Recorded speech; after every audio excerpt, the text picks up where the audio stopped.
আচ্ছা আমি বিএমপির নাম নিয়ে কোনো কথা বলেছি? আপনি কাকে আমি কি বিএমপির কথা বলেছি? আপনি কথা বলেন, বলেন বলেন কথা বলেন, কথা বলেন, আপনি কথা বলেন। আপনার সাহস তো কম না।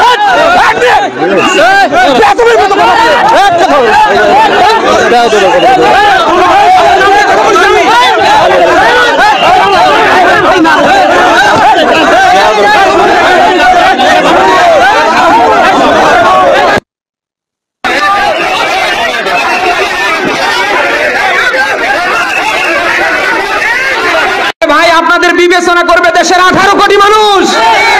তারা যদি আপনাকে ভোট দেয় আপনি চেয়ারে বসবেন, অসুবিধা কোথায়? জামাতি ইসলামীর কথা বললেই আপনাদের গা চুলকায় কেন? জামাতি ইসলামের কথা বললে গা চুলকায় কেন আপনাদের?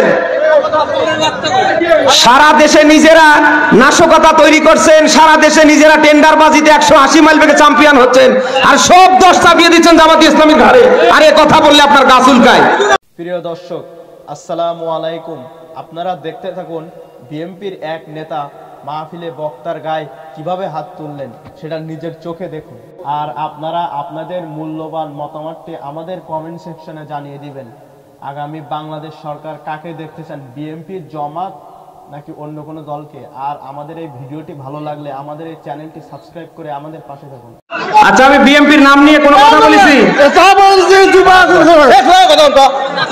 আপনি কাকে আমি কি বিএনপির কথা বলেছি? আপনি কথা বলেন, বলেন বলেন কথা বলেন, কথা বলেন, আপনি কথা বলেন। আপনার সাহস তো কম না।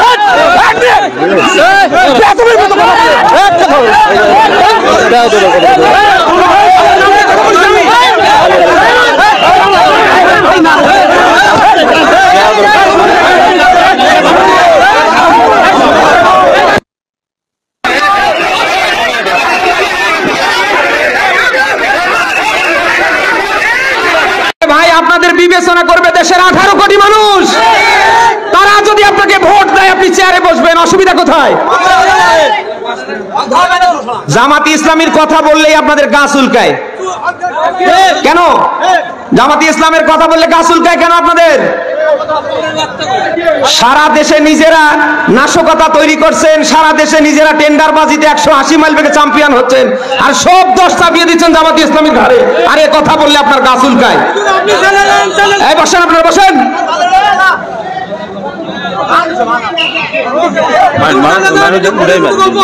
না ভাই এখানে তো আমি কারো নাম ধরিনি। ঠিক আছে,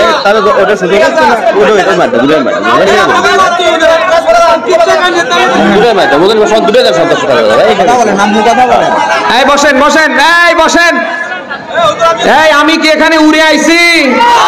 1.5 দশকের জালিমরা ক্ষমতায় থাকতে আমার মুখ বন্ধ করতে পারিনি। এখন উন্মুক্ত ময়দান, কারো বাবা ক্ষমতা হবে না মুখ বন্ধ করা। ও কয় নাম্বার বাবা সন্তান ওর সামনে টেবিলে আসতে বলেন। আরে এখনো ভোট হয় নাই, এখনো চেয়ার পায়নি, তাতে যদি এই গিয়ার দেখায় এরা সামনে ক্ষমতায় বসলে কি করে ফেলবে? এমন কিছু করিয়েন না যে এই 1.5 দশকের জালিমদের মতো ভোটে যাওয়ার আগে আপনাদের পরিণতি হয়। আজকে বিএনপির ভাবমূর্তি নষ্ট করছে এরকম কুলঙ্গারেরা। 10টা কথা যদি আপনি সহ্য করতে না পারেন, আপনি কিসের নেতা আমার বলেন তো? নিজেরা করছেন চাঁদাবাজি, নিজেরা করছেন মনে যা চায় 180 মাইল বেগে তা, আর এখন সব চাপিয়ে দিচ্ছেন জামাতি ইসলামের কাঁধে। এটা 5 তারিখের আগে না, এটা 5 তারিখের এখন পর। বলেন না কেন? 5 তারিখের আগে মানুষের চোখে ছিল চশমা পরা, এখন কারোর চোখে আর চশমা নেই। সবাই এখন চশমা ছাড়া দেখতে পাচ্ছে যে 5 তারিখের পর থেকে কারা খাও খাও করছে, কারা এই দেশের মানুষের অধিকার প্রতিষ্ঠার পক্ষে রাজনীতি করছে। আপনাদের তো এই কথাগুলি বলতে গিয়ে একটু বুকে একটু মুখে একটু বাধার দরকার। জামাতি ইসলাম নিয়ে আপনারা নানা বাজে মন্তব্য করছেন কেন? জামাতি ইসলাম কি ইসলামী ব্যাংক, জামাতি ইসলাম কি ইসলামী ব্যাংক খেয়ে ফেলছে না উদ্ধার করেছে? চোখের সামনে দেখেও আপনাদের তো ইতিহাস জানা দরকার। জামাতি ইসলামের আপনার যে ইসলামী ব্যাংকের প্রতিষ্ঠাতা কে?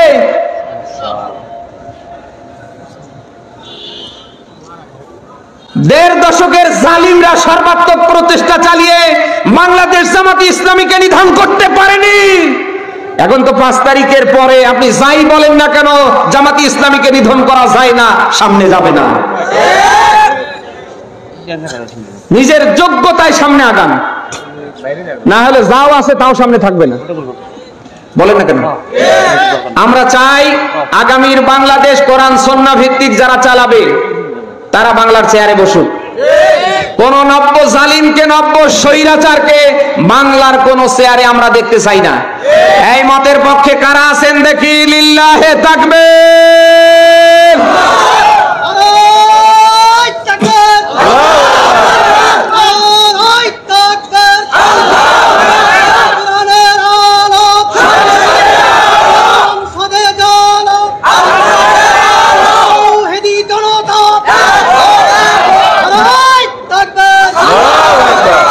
যারা ভোট নিয়ে ব্যতিব্যস্ত, আমি তাদের দৃষ্টি আকর্ষণ করছি। আপনি ভোট করে ক্ষমতায় গিয়ে কয়দিন থাকবেন আমার বলেন? ঘরে যদি সাপ থাকে আর আপনি বাঁচার জন্য দোয়া ইউনুস পড়লে বাঁচতে পারবেন? দেড় দশকে যে নিয়োগগুলো হয়েছে, আপনাদের দল থেকে কয়টা নিয়েছে? জামাত ইসলাম থেকে কয়টা নিয়েছে? ইউনিয়ন পরিষদ থেকে সচিবালয় পর্যন্ত তাকান, ওদের লোক না? হাসিনা এবং তার দোসররা পালালে হবে কি? হাসিনা এবং তার দোসররা পালালে হবে কি? এখনো ইউনিয়ন পরিষদ থেকে সচিবালয় পর্যন্ত আছে কান? আপনি দেখেন তো। আমরা চাই কি? সংস্করণ না? এই আমরা চাই সংস্করণ না? সন্ত্রাসী আওয়ামীর কোন সার পোকা যেন বাংলার কোন চেয়ারের সামনে না থাকে। এই সন্ত্রাসী আওয়ামীদের নিয়ে যদি কারোর মায়া কান্না আসে, ওরে আস্তে করে দিল্লিতে পার করে দেবেন। তুই খাবি আমাদের, আর ওই দিল্লিতে বসে নানি বসে আছে আর নানির গুণগান করবি। দেশে এরকম মানুষ নেই?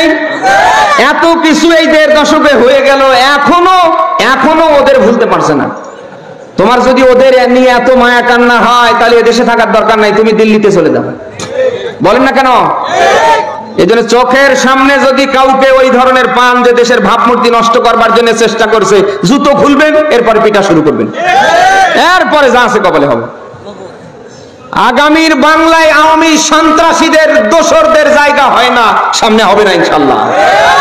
আমরা কি এই পক্ষে এক না? বেরো বগুড়াবাসী, আমাদের রাজনীতির ভিন্নতা থাকতে পারে, আমাদের আকীদার অমিল থাকতে পারে, কিন্তু আগামীর বাংলাদেশ যারা কোরআন সুন্নাহ ভিত্তিক চালাতে চায়, আমরা তাদের জন্য এক। বলেন, আমাদের আকীদা ভিন্ন হতে পারে, আমাদের রাজনীতির অমিল থাকতে পারে, আগামীর বাংলাদেশ কোরআন সুন্নাহ ভিত্তিক চলবে, ওই পক্ষে আমরা। বলেন বলেন বলেন বলেন। এই জন্য আমার ভোট আমি দেব যাকে খুশি তাকে না, যে পাওয়ার যোগ্য হকদার তাকে দেব। একটি ভোটের মূল্য আছে, ভোট দেব না যাকে তাকে। আপনি ভালো করে জানেন, আপনার ভোট পাওয়ার পরে আগামীতে কারা বাংলার এই চেয়ারগুলিতে আসলে পরে মানুষের অধিকার প্রতিষ্ঠা করতে পারবে, কারা মানুষের বৈষম্য দূর করতে পারবে, কারা আগামীর বাংলায় কোরআন সুন্নাহ ভিত্তিক একটা রাষ্ট্র উপহার দিতে পারবে, এ জানা কি আমাদের সবার না? বলেন না কেন? আজকে মসজিদের একজন ইমাম বানাতে গিয়ে আমরা কত যোগ্যতা দেখি, ঠিক একই ভাবে যদি আগামীর নেতা নির্বাচন করতে গিয়ে, যত জনপ্রতিনিধি বানাতে গিয়ে আমরা যদি ওই রকম যোগ্যতা দেখি, আল্লাহর কসম কোন 6 নাম্বার ছাগলের বাচ্চা বাংলার চেয়ারে বসতে পারবে না। মসজিদের একজন ইমাম বানাতে গিয়ে আপনি কত যোগ্যতা দেখেন। ইমাম সাহেব লম্বা কিনা, খাটো কিনা, দেখতে সুন্দর কিনা, চিকনা মোটা সব দেখে ফেলেন। ইমাম সাহেব এক মুষ্টি দাঁড়িয়ে আছে কিনা, সুন্দর করে সময় খুতবা দিতে পারে কিনা, সুন্দর সুরে নামাজ পড়াতে পারে কিনা, আপনি কত যোগ্যতা দেখলেন। অথচ একজন ইমামকে নিয়োগ দেওয়া হয় সর্বোচ্চ 500 থেকে 1000 মানুষের জন্য। বলেন না কেন? আরে ভাই, যাকে আপনি 2টা উপজেলার দায়িত্ব দিতে যাচ্ছেন, এই যে নন্দীগ্রাম এবং কাহালু, এই 2 উপজেলার দায়িত্বে আপনি যাকে সামনে বসাবেন, মসজিদের ইমামের মতো করে তারও যোগ্যতা দেখার দরকার আছে না নেই? আপনি কি সামনে পারবেন? এই আওয়াজ বন্ধ হয়ে গেছে, কারণ ভোট আসলে মাথা ঠিক থাকে না। যারা ভোটার ওদেরও মাথা ঠিক থাকে না, আর যারা ভোট করে ওদেরও মাথা ঠিক থাকে না। বলে না কেন? যারা ভোটার ওদের ধান্দা থাকে খালি টাকা, বলেন না কেন? আর যারা ভোট করে ওদের ধান্দা থাকে যেন তেন করে কোন রকম চেয়ারে বসতে পারলেই হয়। এই জন্যই তো আমরা দেখতে পাই ভোট যখন আসে নেতার মাথায় টুপি, নেতার দাড়ি মারে, নেতা পায়ের জুতো থেকে একেবারে মাথার টুপিটা পর্যন্ত সাদা করে ফেলে। যে নেতা এক ওয়াক্ত নামাজ পড়ে না, এমনকি জুমাও পড়ার সময় পায় না, সেই নেতা আসরের নামাজ 4 বার করে পড়ে। নেতার বক্তব্য কি? মনে হচ্ছে জান্নাত থেকে টাটকা পালিয়ে এসেছে, এই দেব সেই দেব, এই করব সেই করব, কোন রকম ছলনা করে বসতে পারলে সামনে যেন আর কাউকেই চিনে না। আমরা এমন ছলনাময়ী প্রতারক নেতাকে সামনে দেখতে চাই না। নামাজ পড়া যে আল্লাহর হুকুমে ফরজ, রমজানে রোজা রাখা যে আল্লাহর হুকুমে ফরজ, সম্পদ থাকলে যাকাত দেয়া, হজ করা, স্ত্রীকে মহারানা দেয়া, স্ত্রীকে পর্দায় রাখা যে আল্লাহর হুকুমে ফরজ। আগামীতে আপনার আমানত নামক ভোট দিয়ে যোগ্য নেতা নির্বাচন করাও ওই আল্লাহর হুকুমে ফরজ। আপনি সূরা নিসার 58 নম্বর আয়াতে ব্যাখ্যা পাবেন। আল্লাহ বলেন ইন্নাল্লাহা ইয়া'মুরুকুম আন তুওয়াদ্দুল আমানাতি ইলা আহলিহা। বলেন আল্লাহু আকবার। আয়াতটার দিকে খেয়াল করেন। আল্লাহ বলেন নিশ্চয় আমি আল্লাহর আদেশ, আদেশ কার? বলেন বলেন বলেন। আল্লাহ বলেন আমি তোমাদের আদেশ দিচ্ছি, তোমাদের আমানত নামক ভোট তোমরা তাদেরকেই দেবে যারা পাওয়ার যোগ্য, যারা হকদার। কে বলছে?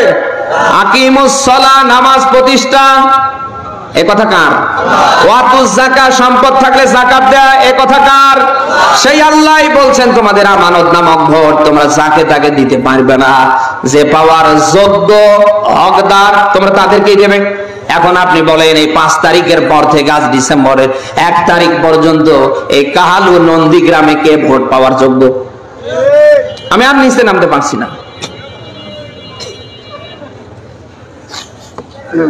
এই আমরা কি কোন জালিমকে আবারও চাই? কোন স্বৈরাচারীকে আবারও চাই?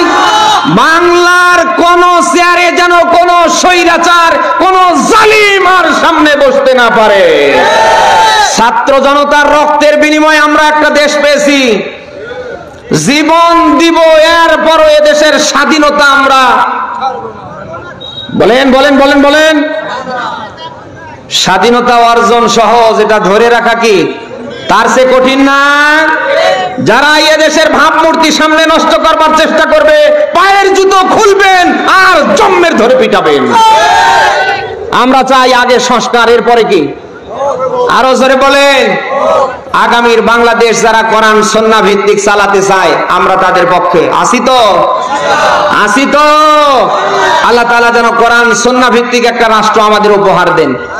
সকল ষড়যন্ত্র থেকে দেশকে, দেশের 18 কোটি মানুষকে যেন আল্লাহ হেফাজত করে। আর আপনারা আপনাদের মূল্যবান মতামতটি আমাদের কমেন্ট সেকশনে জানিয়ে দিবেন। আগামী বাংলাদেশ সরকার কাকে দেখতে চান, বিএনপির, জামাত নাকি অন্য কোনো দলকে? আর আমাদের এই ভিডিওটি ভালো লাগলে আমাদের এই চ্যানেলটি সাবস্ক্রাইব করে আমাদের পাশে থাকুন।